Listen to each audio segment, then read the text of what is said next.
Carolina's next senator, and Democrats of South Carolina have spoken and chosen him as their candidate to represent them. He wants taxpayers to handle the bill for his defense against felony pornography charges. Alvin Greene won the Democratic primary earlier this week. He said the people of South Carolina have spoken. Even though he's unemployed, he didn't really campaign and didn't fundraise.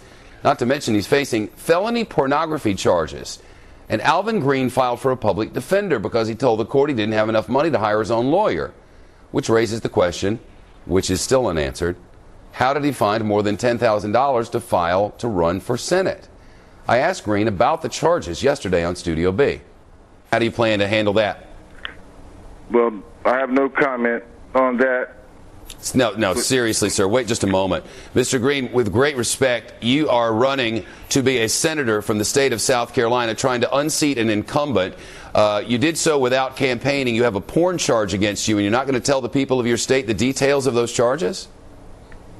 No, I have no comment on that. Well, the accuser does. We now know prosecutors say Alvin Greene, who's in his 30s, 32 years old, showed a teenager, a 19-year-old, obscene pictures in a college computer lab.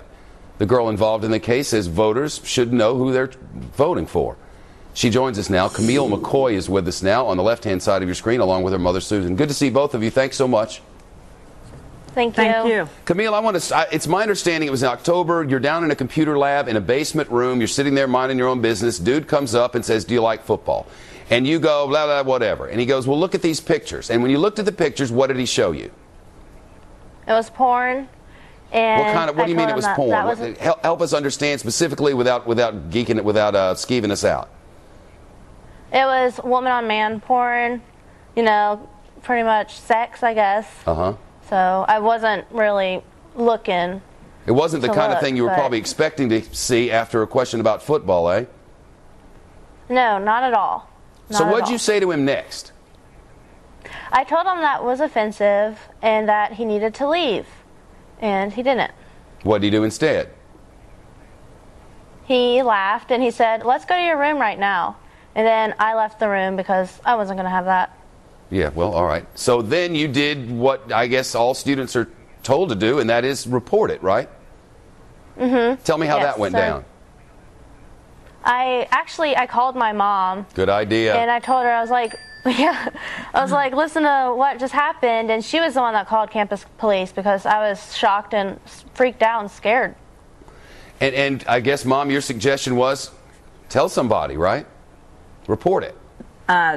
Absolutely. My recommendation to her was, well, Camille, what did the campus police say? And she said, "Mom, I haven't called anybody. I just, she was just kind of freaking out about it, very upset, and didn't really know what to do except come to me, which I was an hour and a half away."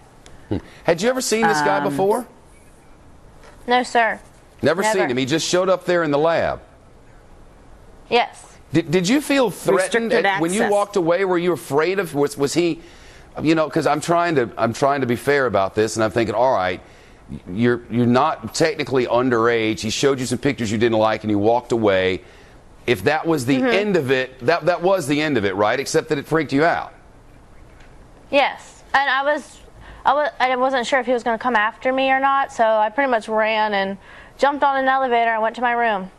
I wonder what was your reaction when was the first time you realized that this guy, Alvin Greene, is the one who had been nominated by the Democrats of the state of South Carolina to represent them in the United States Senate? I found out from the Associated Press. They called me and they said, "How do you feel about Alvin Greene winning the Democratic nomination?"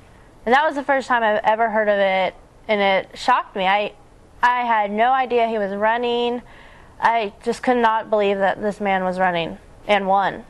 You never had any more contact with him, or I'd ask you questions about him. You don't know anything about him, right? No, sir. We've learned. What's that? Go ahead. We've learned quite a bit about him. Go on.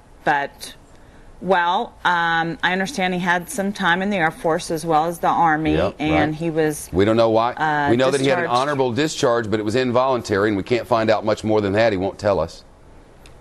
Right, and I was in the Air Force myself after college, and that's there generally is a reason why you're discharged from any branch of the military. Yeah, when it's involuntary, that usually raises some sort of red flag, but not always, but most of the time. Absolutely. And he lives in Manning, which is about 40 minutes from the USC campus. He had no reason to be on the campus. He had been warned to stay away from the campus before, and he was in a dorm that is mainly occupied by freshmen, particularly women, and it was a restricted access, card-only area. Right. Shouldn't have been there. Well, what we're curious about is where he got the money to run for Senate, and why it is that he's not stepping aside. And it's my understanding that Alvin Greene is watching now, and if he'd like to call in, we'd love to hear whatever he has to say. Hey, good luck to you. Thank you. Thank you. All right. Appreciate it. Yep, Thank you. You're welcome. Let it go if you can. Get inside.